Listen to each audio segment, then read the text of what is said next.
Welcome to Shore Solutions, the podcast, and I'm your host, Jay Shore, CEO and founder of Shore Solutions. We are a team of national and award-winning practice management consultants with experience running a multi-million-dollar cosmetic dermatology and plastic surgery practice. We're here to share strategies and insights that will help you grow your practice efficiently and profitably. In each episode, we'll explore the steps and actionable insights to guide you through your journey to increase efficiency, boost revenue, and decrease costs. Tune in and discover how to improve your patient experience and take your aesthetic practice to the next level. Hello, everyone, and welcome back to another episode of Shore Solutions, the podcast. I am your host, Christian DeVos, and today we're going to be having a very special episode. This is our series of Inside Shore Solutions, where you're going to get a chance to get to know each of our team members about our philosophies, who we are, and what drives us to do what we do. So with that being said, I want to welcome Nan, who is our guest today. Welcome. Hello. Thank you. And for those of you listening, Nan is a very experienced, very well-seasoned practice administrator. She used to own her own medical spa back in the day, and she also used to work for a very large practice in the Southwest. And so she has a lot of experience, and we want to just get into a little bit of a conversation for you guys to be able to get to know her a little bit more. So Nan, let's get started with the first question that I have for you, which is, can you tell us a little bit about your role in Shore Solutions and what your day-to-day looks like? Yes, certainly. So I am a senior client success manager with Shore Solutions, and my days differ. There's something different every day, which is what I appreciate. So some days it's a lot of internal work, a lot of calculating and spreadsheets and preparations for meetings and trainings. And other days we get to actually meet with the clients and help them with their day-to-day issues and their journey and making them successful. So each day is different, but each day is fun. Absolutely. I love that. And it's like every day is a surprise. We don't know what we're going to face in that day, but it's always something that we can enjoy. All right. So can you tell me a little bit about what's your favorite part about working with our clients? I like the relationship building. With any job that I've had, I've made special connections along the way. And I feel that's also happening with my position at Shore Solutions. We get to know our clients on a very personal level, not just business. And I appreciate their openness and honesty and the ability to help them. I've always loved sharing my experience and teaching, although I never really wanted to be a school teacher. I didn't think I had the patience for that, but I love teaching. And so I think that is what I like most. But I also like the fact that I can do this job from anywhere. Yes, I know that because every time I see you, you're at a different location. It's always so much fun. I want to know, hey, Nan, where are you today? And she would be like, no, I'm in California. I just went to the beach this morning. It's like, oh, wow, that's, you're living the life. I love it. So you're a very experienced professional, Nan. And that's something that I admire about you, that you bring a lot of knowledge to the team and a lot of, stories and just life experience that I find very, very helpful, specifically with the clients and the things that we help them with. And you also were in the Air Force, and you retired from that, and you were a chief master surgeon, which is one of the highest, if not the highest rank when it comes to that. So it's an amazing life that you have lived. And I just want our listeners to be able to hear a little bit about your journey of how you got to where you are today. And if you can walk us through that a little bit. You make me sound old, Christian. You're not. You've lived such a life, and that is honestly true. I came from a very small town in North Carolina, and there wasn't a lot of opportunity for me there. So I decided to join the Air Force at the age of 18 and was lucky enough to have a career in medical administration for 21 years. Once I retired, I did achieve the rank of Chief Master Sergeant. That was the highest I could go. And so once I had achieved that goal, which was to make that rank under 20 years, which I did, I decided to retire An interesting thing about my retirement is that I was sitting in my retirement briefing when the Twin Towers hit the ground. And so actually, I ended up doing 21 years in the Air Force because I was stop lossed for an additional year due to that event. But I spent 21 years retired. And then I decided I'd always had a love of makeup. So I decided to become a salesperson, if you will, for a large multi-level marketing makeup company. And they would not allow you to touch a client or put a makeup on a client unless you were a licensed esthetician. So I decided to go to aesthetic school. And in aesthetic school, I really found a passion for that. I loved skincare and all that went with that. So I ended up taking everything at that school. I took electrology, permanent makeup, laser. So I ended up having all of those certifications at the end of that school. And an opportunity came up for me to open my own medical spa.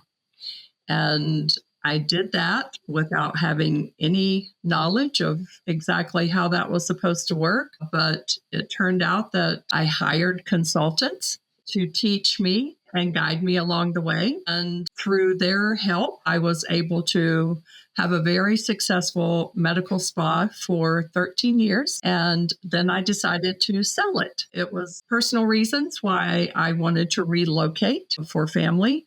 And so I decided to sell it and relocate. And that's where I started my management journey in plastic surgery. And I've worked for 2 plastic surgery practices, ending in the Southwest. And I loved every minute of it. I, again, loved the relationship with the patients and with the staff. And I then decided that I was ready to take a different journey and come full circle and moved back home to my small hometown in North Carolina, back to my farmhouse. And that's when I started with Shore Solutions. And it was such a natural progression to bring my 44 years of experience in the medical industries, medical administration, med spa, plastic surgery to this position and be able to put that to good use. Wow. That's, once again, it's an amazing story. And I love to hear it every single time. I want to ask you, though, because that was kind of like the summary, but I wanted to ask, just get a little bit more into some details about your time in the military. What would you say was your favorite thing or the thing that you learned that really stuck with you throughout all your career? Wow. In the military, I think it taught me to be disciplined for sure. The discipline and work ethic. There was not any room to not have a good work ethic in the military. There's not a lot of flexibility. So you get up and do your job. And I found that if I put forth my best effort and did the best job that I could, did it right the first time, that I was rewarded for that. And I liked being rewarded. I liked getting the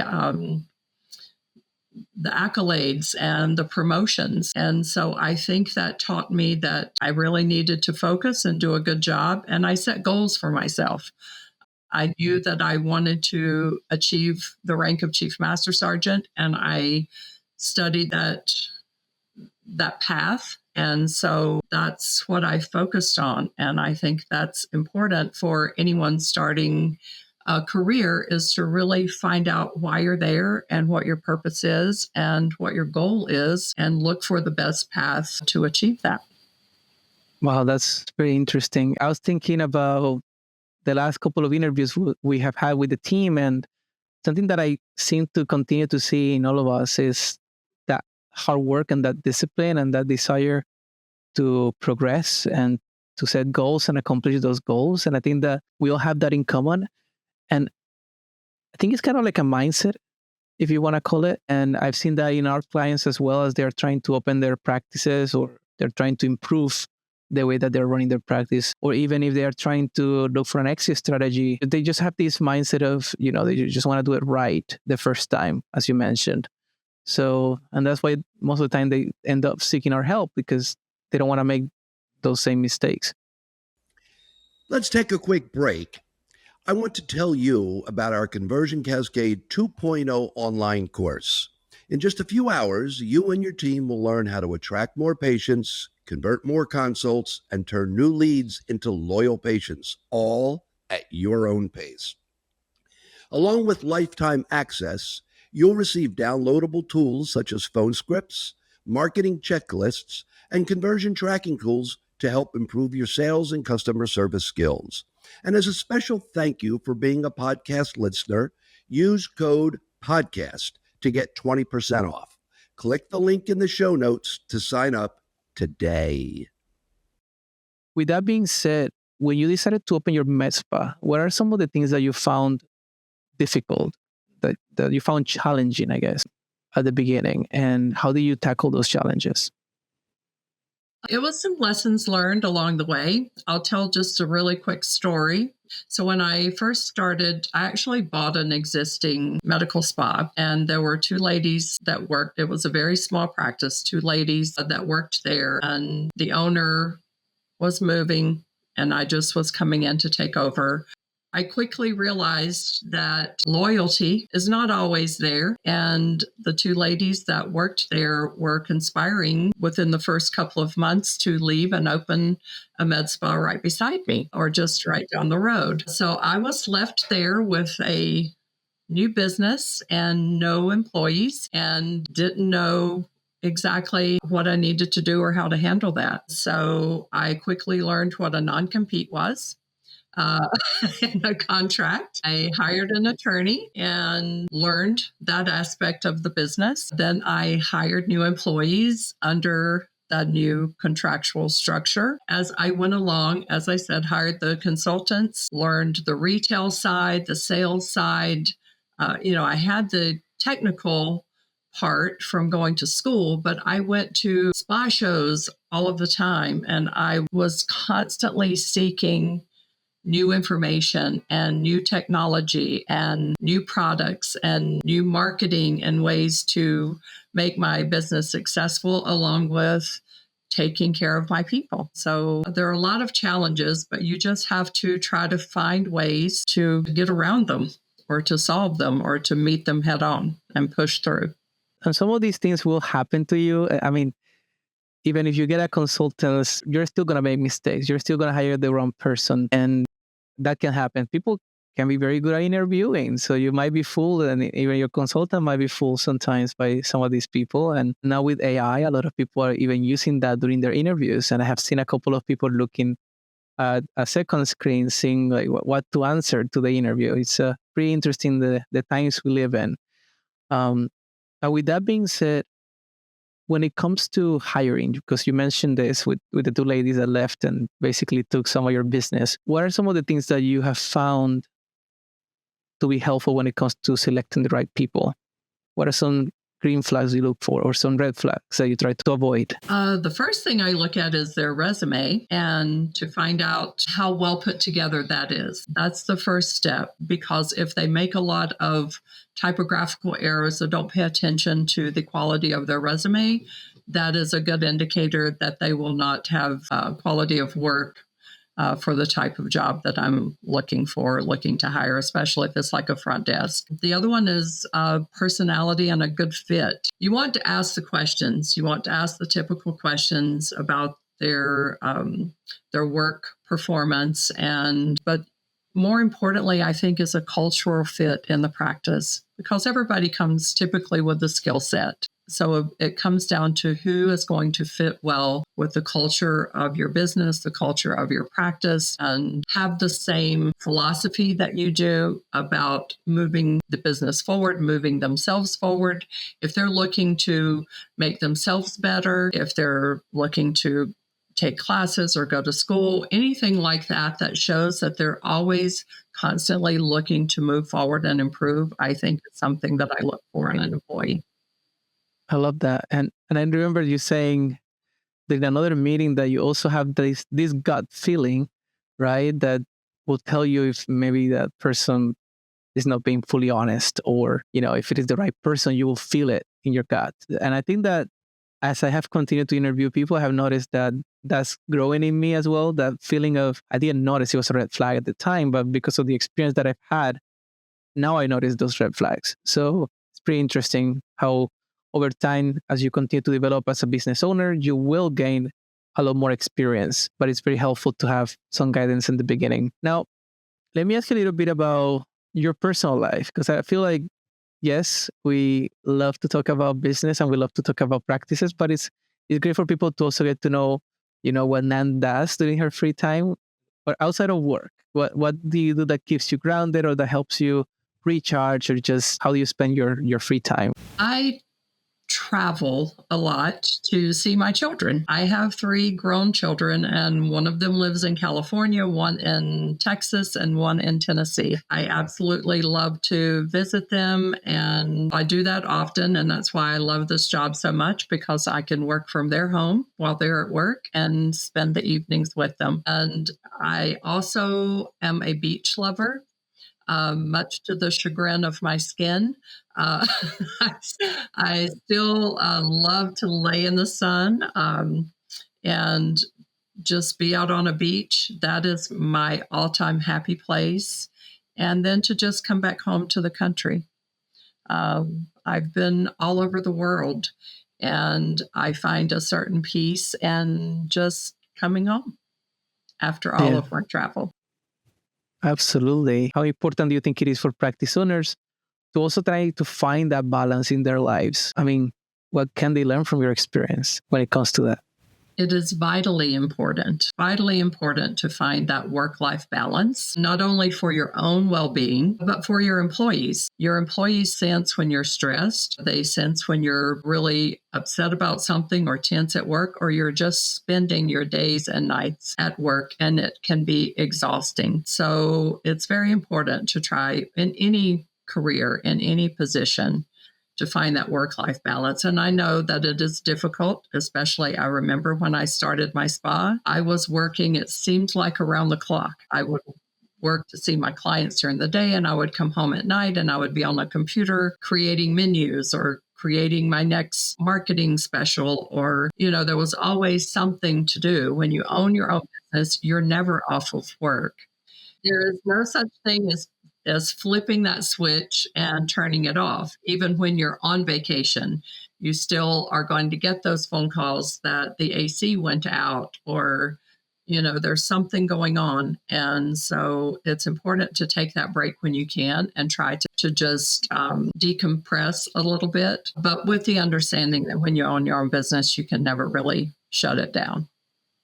Correct. Yeah. And that's where I always talk about the priorities and how when you're working, but then when you're off, try to be off. And sometimes you do have to take those moments of just shutting your phone down and spending some time with the kids or with the family or travel or whatever it is that really helps you find that balance as much as possible. Once again, as a business owner, it's kind of difficult, but if you can find those time blocks and just give yourself some of that self-care, I think that's very important as well. And let me ask you another question here. And this is a big question. What do you think is going to be your legacy, or what do you hope your legacy is going to be, both within the company and also for the clients? I think always being fair and consistent. I think that's one of the things with me is I want people to be treated equitably, fairly. It may not always be what they want or what they feel is in their best interest, but I feel like I've always, in all of my careers, have tried to make sure that I was being fair in whatever the situation. And so I hope that is what I'm remembered for, someone that took care of their people. And that is so true. Even in our team, you're definitely that person. You're always looking for what's fair for everybody. I totally see that in you. So let me ask you one last question. And this is going to be kind of like wrapping up this episode. What would be one piece of advice that you would like to give to aesthetic practice owners or the doctors out there, the providers out there? We talked about the work-life balance, but I think the most important thing to remember is to take care of your people. I happened to be at a wedding this past weekend for a person that worked for me at my spa 15 years ago. And after the wedding, her new husband, came up to me and he said, I just have to tell you that Marcy was her name. Marcy always tells me that you gave her first shot. She was a new massage therapist. You gave her first shot, and has always told me that working for you was the best time of her life. And so if a person that owns a business or a practice can have someone 15 years later come up and tell you that, that's what it's all about. Absolutely, Dan. I love that. I really do. I mean, it's the relationships. It always comes down to the relationships that you build, both with your staff, your employees, or your coworkers, or your family, or whoever is the closest person in your life. And I think that's a great way to end it. Thank you so much, Nan. I believe that this has been quite the episode. I always love, as I said at the beginning, I love hearing your story. And I think that people will definitely find it relatable, understanding that you have been in their shoes, specifically people in our client base and our audience who are practice managers and practice administrators and practice owners. It's a business. You got to treat it like the business that it is. But as Nan said, it's also about your people and making sure that they're happy and that you treat them fairly. Because at the end of the day, that's what you take with you, is the relationships that you had, and that's what people will remember you for. So with that being said, thank you, Nan, once again, and we hope that everybody has a great day. Good luck, and God bless. Don't go anywhere just yet. If you enjoyed today's episode, make sure to subscribe so you never miss the latest insights. New episodes are released every 2 weeks. For more valuable information and resources to elevate your practice, sign up for our e-newsletter. You'll get the latest industry updates, expert tips, and exclusive strategies straight to your inbox. Also, don't forget to follow us on social media at Shore Solutions. If you're ready to take your practice to the next level, schedule a free consult with our team today. Thank you for joining us on Shore Solutions, the podcast.